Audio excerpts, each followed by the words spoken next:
Hello friends, કેમ છો બધા? તો સ્વાગત છે તમારું મારા કિચનમાં. અને આજે આપણે બનાવીશું મહાશિવરાત્રિ સ્પેશિયલ સાબુદાણાના વડાની ચાટ.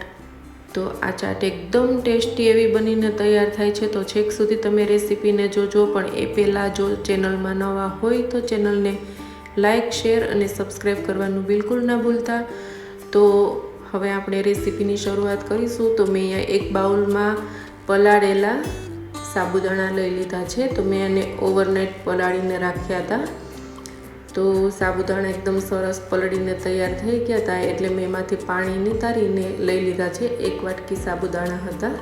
હવે આપણે એમાં 2 બોઇલ કરેલા બાફેલા બટાકા એડ કરી દઈશું અને એને હાથની મદદથી આવી રીતે સ્મેશ કરીને, તમે ઈચ્છો તો મેશનની મદદથી પણ મેશ કરીને એડ કરી શકો છો.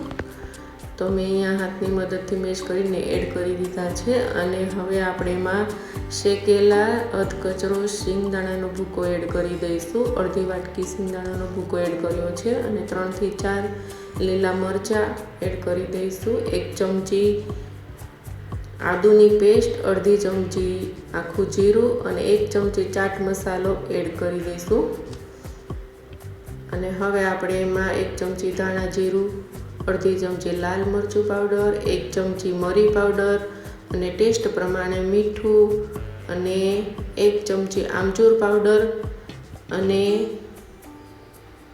થોડા ધાણા એડ કરીને સારી રીતે મિક્સ કરી લઈશું.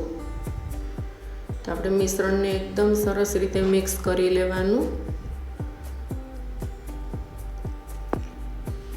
તમે જોઈ શકો છો આપણું મિશ્રણ એકદમ સરસ મિક્સ થઈ ગયું છે. અને હવે આપણે હાથમાં થોડું તેલ લગાવીને એને આપણે ટિક્કી જેવો શેપ આપી દેવાનો છે. તો આવી રીતે ટિક્કી જેવો શેપ આપીને આપણે બધા જ વડા બનાવીને તૈયાર કરી લેવાના. તો હું તમને અહીંયા બીજું પણ બનાવીને બતાવી દઉં. તો આ રીતે આપણે હાથમાં તેલ લગાવીને બીજું પણ આપણે વડું બનાવીને તૈયાર કરી લઈશું. તો આ રીતે આપણે ટિક્કી જેવો શેપ આપીને વડું તૈયાર કરી લેવાનું. તો હવે આપણે બધા વડા આ રીતે બનાવીને તૈયાર કરી લઈશું અને એક પ્લેટમાં આપણે આ રીતે ગોઠવી દઈશું બધા વડા. તો મારે અહીંયા બધા જ વડા બનીને તૈયાર થઈ ગયા છે. હવે આપણે એને ગરમ તેલમાં તળી લઈશું. તો મેં અહીંયા પહેલાં જ આપણે જ્યારે વડા બનાવતા હતા ત્યારે ગરમ તેલ કરવા મૂકી દીધું હતું.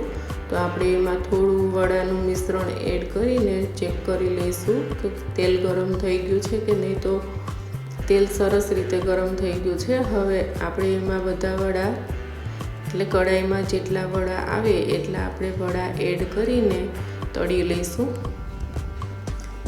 તો આપણે વડાને એકદમ ગોલ્ડન બ્રાઉન થાય અને ઉપરથી એકદમ ક્રિસ્પી થાય ત્યાં સુધી એને ફ્રાય કરી લેવાના છે અને એકદમ હળવા હાથે જ પલટાવવાના છે.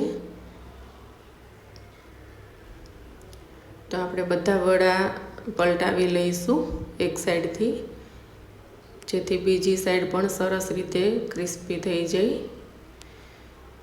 તો તમે જોઈ શકો છો આપણા વડા એકદમ ફૂલીને ઉપર આવી ગયા છે. તો આ રીતે અંદરથી વડા એકદમ શેકાઈ જાય એટલે ઉપર આવી રીતે તરવા માંડશે.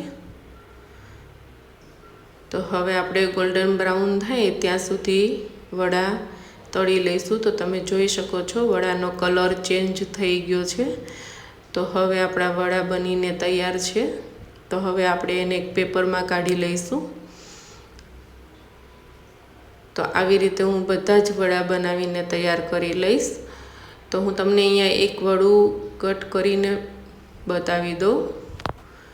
તો ઉપરથી એકદમ ક્રિસ્પી અને અંદરથી એકદમ સોફ્ટ એવા વડા બનીને તૈયાર થઈ ગયા છે. તો હવે આપણે એની ચાટ બનાવી લઈશું. તો એક પ્લેટમાં વડું મૂકીને ઉપરથી સ્વીટ દહીં એડ કરી દેવાનું. જે આપણે દહીં વડાનું દહીં બનાવીએ સ્વીટ, એવી રીતે સ્વીટ દહીં બનાવીને આવી રીતે વડાની ઉપર રેડી દેવાનું. અને શેકેલા જીરાનો પાવડર, લાલ મરચું પાવડર અને સંચર પાવડર આવી રીતે સ્પ્રિંકલ કરી દેવાનો. અને તમે ઈચ્છો તો અહીંયા ધાણા ફુદીનાની ગ્રીન ચટણી પણ બનાવીને એડ કરી શકો છો. તો ચોક્કસ આ રેસીપીને ટ્રાય કરજો. Thank you friends.